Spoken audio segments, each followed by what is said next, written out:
de ficción, es editor de la editorial Suburbano SED, Suburbano Ediciones, y con ellos tiene también otros libros editados como Viaje One Way, Miami Unplugged, del que hemos hablado mucho él y yo también. Y yo siempre les recomiendo todo el año Cuentomanía. El creador de Cuentomanía es Pedro, también de Miami Film Machine, que es un festival de cortos, Miami Literario, Escribe Aquí, Pido la Palabra y otros eventos que tienen que ver con literatura. Entonces, bueno, yo creo que Pedro es lo que siempre encontramos en Miami, ¿no?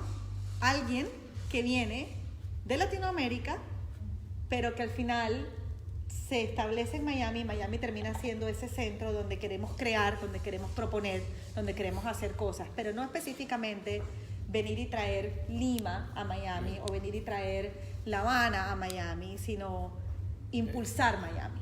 Exacto. Ya es otra cosa, ya es otra relación con la ciudad. Y bueno, creo que Tour lo muestra mucho. Entonces, bueno, lo primero que quiero preguntarte para que ya empieces a hablar tú con la gente y que después todos ellos puedan preguntar es, tú planteas aquí una visión pop de la ciudad. Sí. Estos son historias o casi, en algunos casos, anécdotas de Miami que sirven mucho de referente, pero acá no encontramos la típica historia que nos cuentan cuando vinimos de nuestros países, la mayor parte de nosotros, porque otros como Tony sí tienen mucho más tiempo acá, June, por ejemplo, que conocen mucho más sobre Miami de lo que podemos conocer los que vivimos aquí más recientemente. Pero acá más o menos, en pocas palabras, nos terminan diciendo que antes de que viniera el éxodo cubano, no había nada. Y resulta que sí había muchas cosas pasando.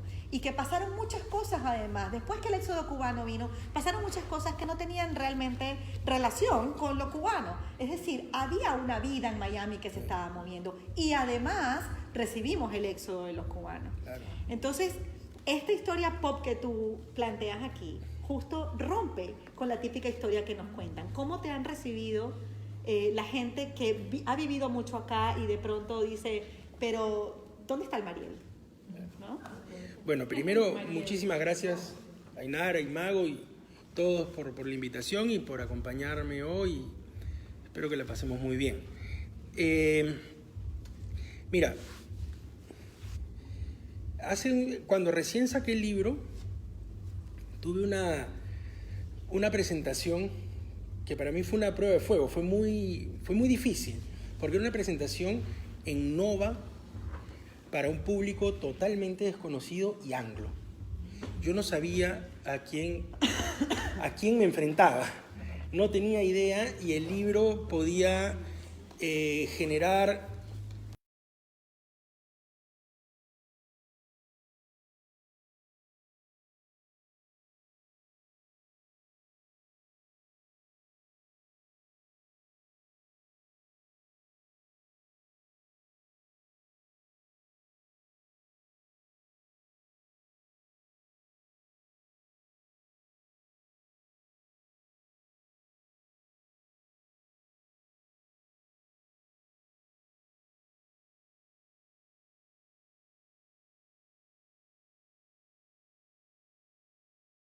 ¿no? Entonces era Cocaine Cowboys, Los Muchachos Corporation, Mutiny Hotel, El Mariel, o sea, varios puntos, ¿no? Muy sensibles. Entonces, todas las personas que llegaron empezaron a llegar vestidos como los personajes de Miami Vice. Sí. No, empezaron a llegar vestidos como los personajes de Miami Vice, muy informativa, ¿no? Y a todos, de alguna manera, nos hemos sentido identificados con lo que hemos leído. Y cada quien tenía una historia. O sea, había una persona, por ejemplo, que se la pasaba en el Mutiny Hotel, de los que fue a la presentación. Me dijo, yo conocí a fulanito, a fulanito. Claro.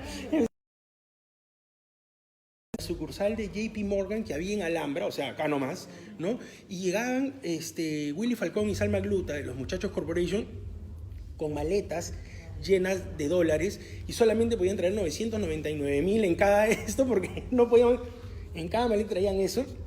Teníamos que cerrar todo el branch y contar billetes en el piso. Me dijo, o sea, hubo un intercambio maravilloso, O sea, fue un intercambio, fue como el libro como le toca la fibra, claro, le tocó la fibra y al final de cuentas un escritor busca eso, un escritor busca conectar con el lector, despertar algo, inspirarlo y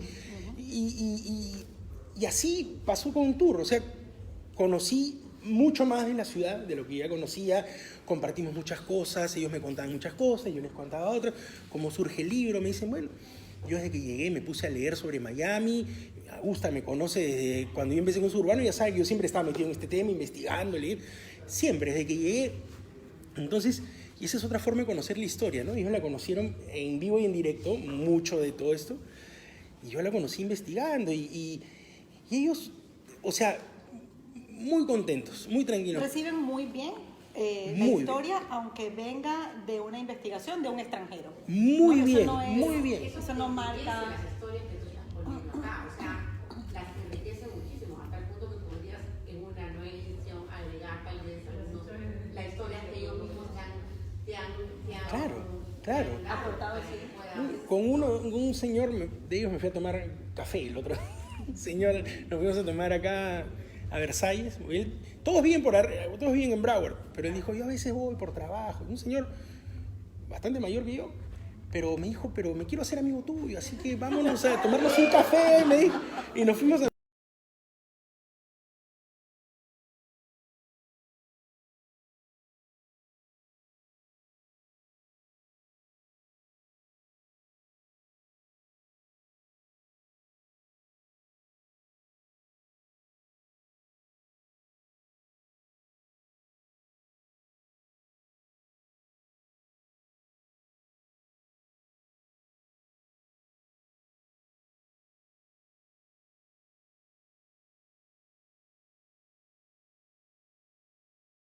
nuestra cultura, a esta ciudad, de rescatarla, porque tiene un pasado muy interesante, ¿no? Claro, y además conversábamos antes de empezar que todavía el latino que decide vivir en Miami o que viene de paso a Miami, la mayor parte viene bajo una idea de un Miami que no es el que nosotros vivimos, Claro. ¿no?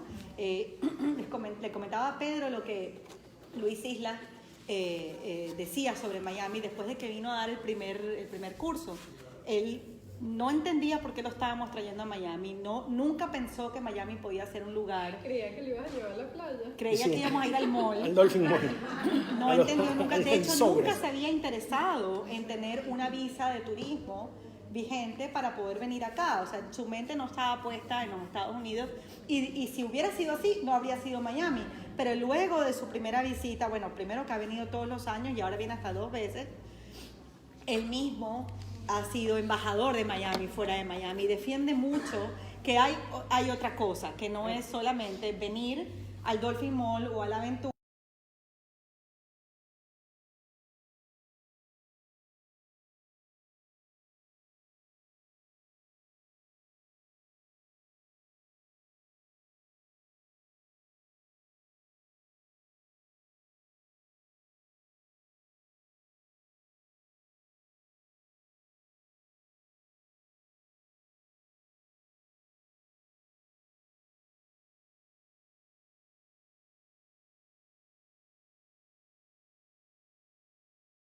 O Bob Marley o Cassius Clay, cosas como más populares, ¿no? que son conocidas siempre. Entonces el latino, o sea, tú haces este libro y te lo recibe, por ejemplo, esa primera presentación que fue con Todo Anglo, pero luego tuviste muchas otras presentaciones, Sí. Incluyendo la Feria del Libro. Sí. El latino, ¿cómo te lo ha recibido? El que vive, el que es como nosotros. ¿Qué ha sentido? Quería hacerte una pregunta. Sí, claro que- Porque tú dijiste que algunas personas que tú habías encontrado o escuchado que algunas personas le había molestado alguna de las cosas del contenido del libro. Entonces, yo tenía curiosidad por preguntarte, de los comentarios negativos que tú hayas visto, de personas que hayan encontrado en la lectura del libro algo que no les gustó, ¿qué no le gustó y a quien no le gustó algo era cubano o era latino no cubano? No. Me interesa hacer. No, es que ¿sabes qué cosa? No he tenido esa interacción. O sea, no, yo dije, seguramente como cualquier libro, como cualquier pieza de arte, claro,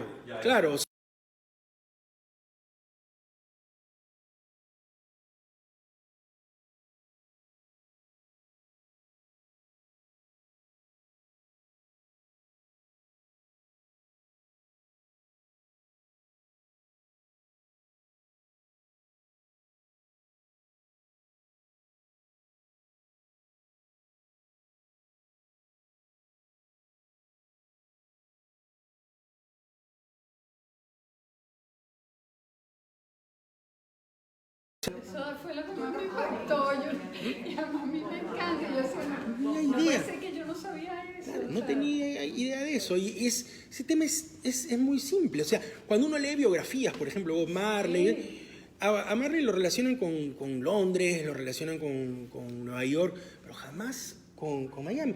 Pero él... No, y su mamá murió en el 2011 acá, sus hijos han estudiado en UM. O sea, ellos, cuando Marley viene acá, había en esa época, Miami siempre ha sido receptora de inmigrantes. En esa época, Miami era receptora de inmigrantes del Caribe, Jamaica, las Bahamas, Haití. Y viene, Bob Marley viene, después su familia. Ellos se quedan acá. Ellos hacen su vida acá. Cuando Bob Marley, que ya está en las últimas, va a hacerse un último chequeo Claro, en Alemania le dicen, es que no te puedes, si subes un avión, te mueres. Y él renta un avión privado con su orquesta, con su banda, y se viene acá y se muere a los pocos días. Todos somos inmigrantes y el 90% de los inmigrantes...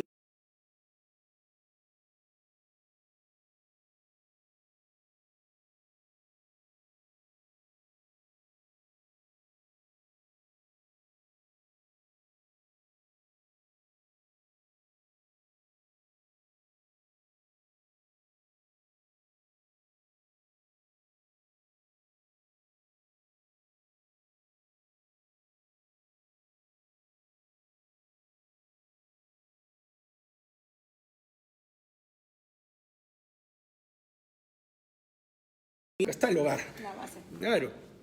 Y la gente, nuestra gente, nuestra comunidad, lo ha recibido con muchísimo entusiasmo porque me dicen, o sea, yo no tenía idea, por ejemplo, lo de Marley, no tenía idea lo de Opaloca, me dicen, por ejemplo. O sea, yo no tenía idea lo de Opaloca. No, o sea, al final de cuentas, mal que mal, el libro siempre deja un mensaje. Siempre deja un mensaje. Y ese ha sido, digamos en general, el feedback. No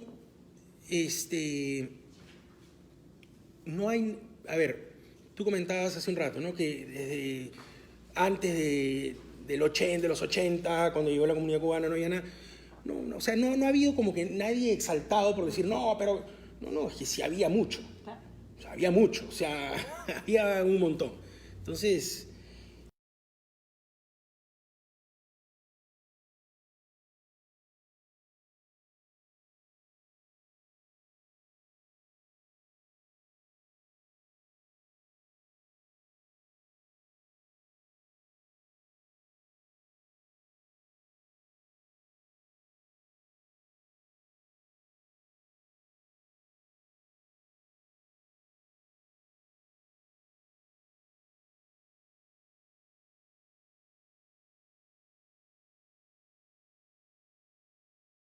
Ok, hay una oferta cultural en los meses de invierno, que es cuando más gente recibe Miami, más limitada quizás a la cultura anglosajona, menos abierta a la cultura en español, y ahora más bien no nos damos abasto, ahora más bien hay cantidad de asociaciones llevando a cabo actividades culturales de artes plásticas, de literatura para niños, teatro.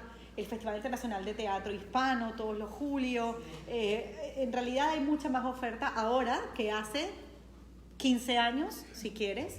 Entonces, sí había de pronto un poco, sí. O sea, la ciudad sigue cambiando. Hay un Miami antes, un Miami después. Pero aparte de eso, para ti, Pedro, como escritor, ¿cómo Miami cambió ante tus ojos luego de investigar todo esto? ¿Qué impresión tenías tú originalmente de Miami? El peruano que vino hace 18 años, 16 años. Por ahí, sí. ¿Y qué impresión tiene ahora Pedro Medina de Miami luego de toda esta investigación y además de hacerlo público? Sí, no, mira, yo tengo una... O sea, yo estoy impresionado con la ciudad, de verdad que sí, ¿no? O sea, yo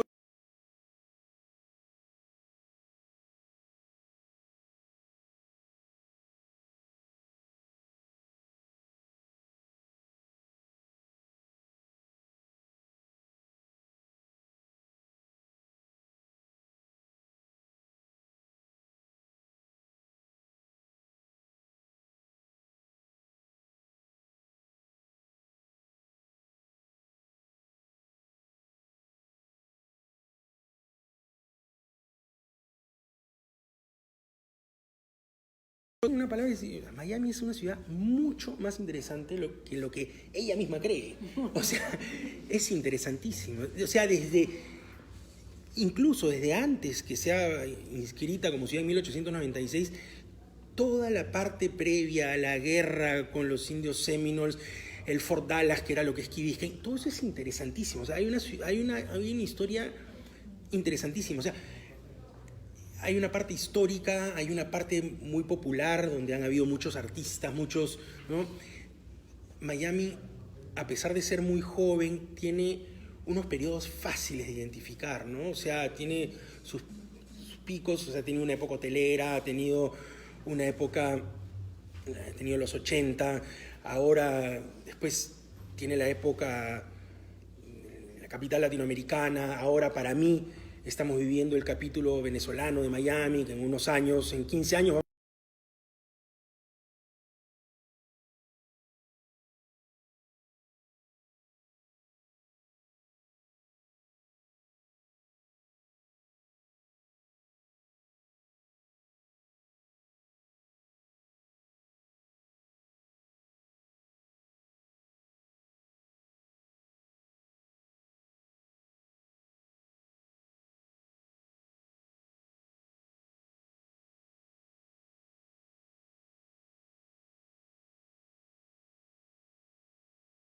60 con el hipismo, 70, de ahí cae un poco por toda la crisis que hubo en los 80, y es lógico que se genere un vacío, 80-90, porque lo que ya estaba medio constituido, que era la comunidad cultural y artística anglo, se va, y entonces empezamos a ir llegando nosotros poco a poco para armar algo, y estamos en eso, estamos armando esa comunidad cultural y artística todavía, que ya estaba muy armada por los anglo antes. Coconut Grove en los años 60, ¿sí? Era un pequeño San Francisco después en la época de la contracultura, ¿no? Entonces, eso se fue. Miami cae en un hueco y ahora lo estamos volviendo a formar, pero para mí hay mucho...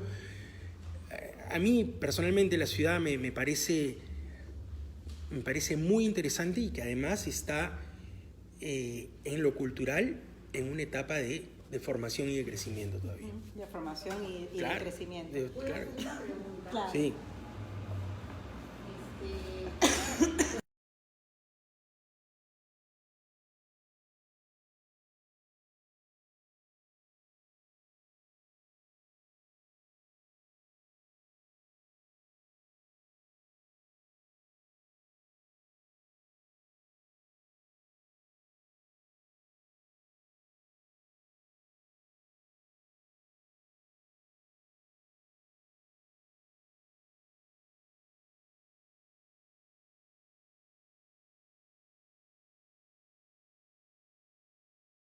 Afroamericano, a manos de policía, hablas de los 80, de Scarface, donde tocas tangencialmente el Mariel, muy tangencialmente, pero yo pienso que acá el gran ausente, y como digo, sin crítica, es no hay una historia de la gran comunidad cubana que es la que prácticamente consolida la ciudad de los años 80.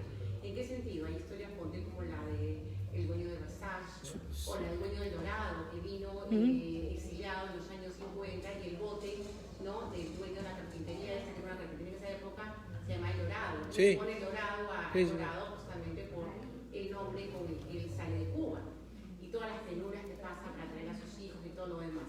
Entonces, a través de todo el libro hay todo excepto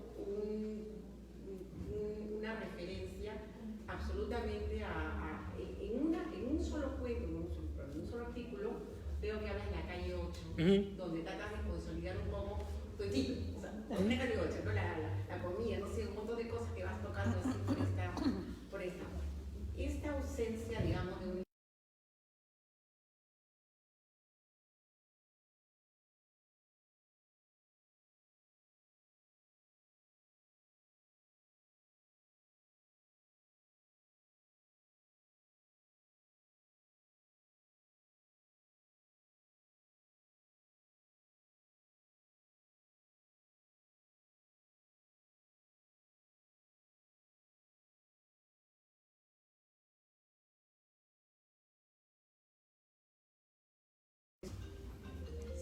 lecturas eran meramente interés mío. O sea, no... ¿Sí me explico? O sea, yo escogía los temas, me gustaba, o sea, de las historias que me llamaban la atención leer. Así de simple, ¿no? Y escribiendo uno, escribiendo otro, escribiendo otro, escribiendo otro. Y al final me sugieren armar el libro. O sea, hay infinidad de temas que quedan por fuera. Infinidad de temas que quedan por fuera, que van a quedar por fuera. Pero es así, simplemente son dos cosas. Nunca yo dije, bueno, voy a escribir el libro tour, entonces voy a planificarlo así, ¿no? Artículos que empezaron a escribirse en el 2013. Sí, es más bien una colección de tus artículos. No tenía realmente un hilo conductor que tú hubieras planeado y que hubieras podido decir, bueno, pues ya que voy a hablar de Miami, voy a hablar de Flagler a no sé dónde y entonces voy a incluir además a Mascanosa, ¿no? Claro, entonces, claro. Sí, y eso, es eso básicamente, ¿no?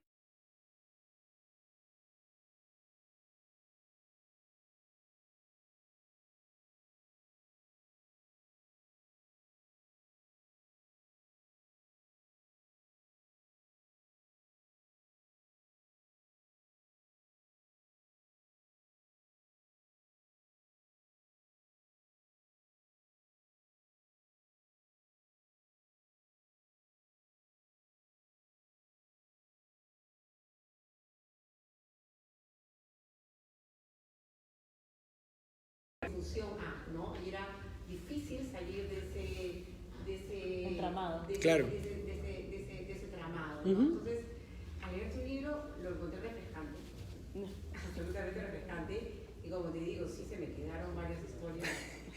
Si mandaba más de una palabra, me la cortaban. Una vez me cortaron Yo un lo sé. título. No podía escribir. No, además estabas muy limitado. Muy de espacio, limitado. claro, no era lo que tú querías, No. tan largo como tú hubieras querido. No puedes, escribirlo. no puedes. Quiero dar la palabra por acá y después Karina. Bueno, buenas noches. Hola. Encantada de que hayas escrito este libro. Yo llegué a Miami. ¿A Cuba? Decimos en el año 1971. Ok. Hice toda mi high school aquí. Sí tocas muchos temas, pero me parece que me diste unos muy importantes. A Maurice Ferrer, un alcalde que para mí cambió la ciudad. Uh-huh. Y también quería comentarles que, bueno, no es tan importante para mí, para mi generación, que estábamos aquí.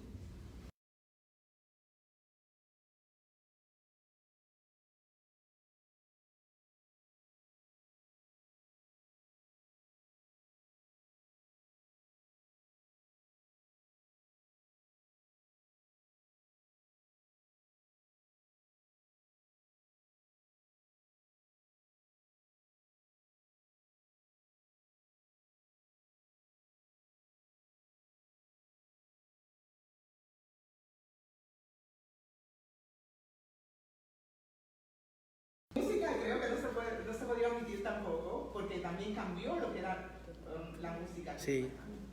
Y al referente a Bob Marley, hace 8 años estudió francés y había una señora muy linda, muy guapa de Chicago, también blanca, rubia, le gustaban los afros y fue, no sé si muy amiga de Bob Marley. ¿Ah, sí? Cuando estoy leyendo el libro, ella hoy vive en México, pero seguimos en contacto.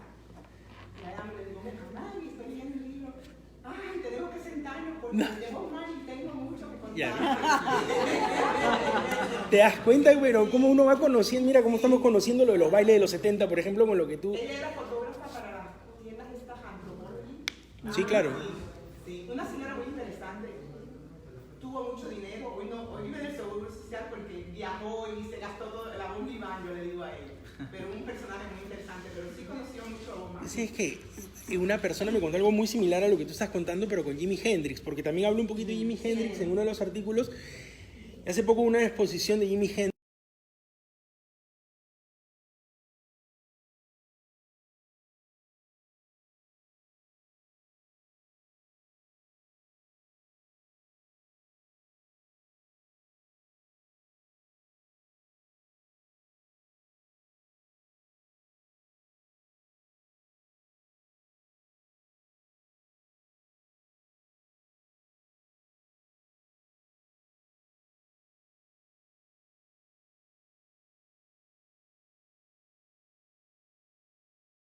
Aunque Bob Marley falleció, Bob Marley está presente todavía, es muy actual. Sí, claro. Claro, no es tan pasado, no es como hablar. Me encantaría hablar contigo y tienes mucho que contar. Ahí armas un libro completo de Jimi Hendrix. No, y tú sabes que era de origen cubano, una cosa, bueno. Yo creo Mira, que para el más punto es, colorido. tienes que seguir contando otras historias. Claro, bueno, yo creo que el libro además lo expresa muy bien cuando en la última página dice que no tiene punto final, ¿no? Karina creo que quería hacer un comentario. Hay dos conceptos que me pegaron del libro. Uno es el del enclave étnico, que me encantó, que no lo había pensado. Y otro es esta idea de que el español como lengua muerta, que esto de decir que la literatura en español tiene fecha de caducidad, que no se recicla.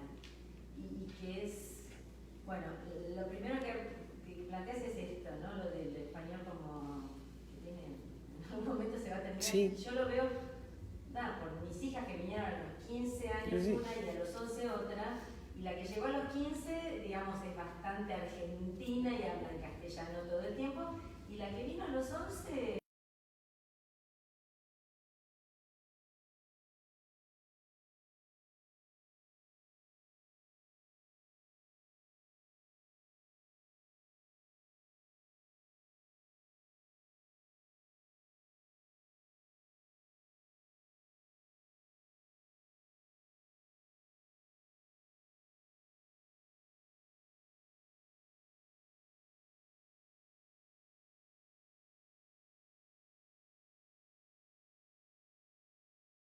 venezolanos ahora, cubanos en su momento, no sé, me quedé... Ese es mi temor, porque nosotros nos reciclamos en angloparlantes. O sea, yo vine acá, tuve una hija y mi hija habla inglés. Mi hija tiene 14 años y habla conmigo, sí, papi, voltea y responde en inglés. O sea, no, es así. O sea, nosotros nos reciclamos en inglés. Mi hija cuando ella era chiquita yo le daba libros para que lea en español.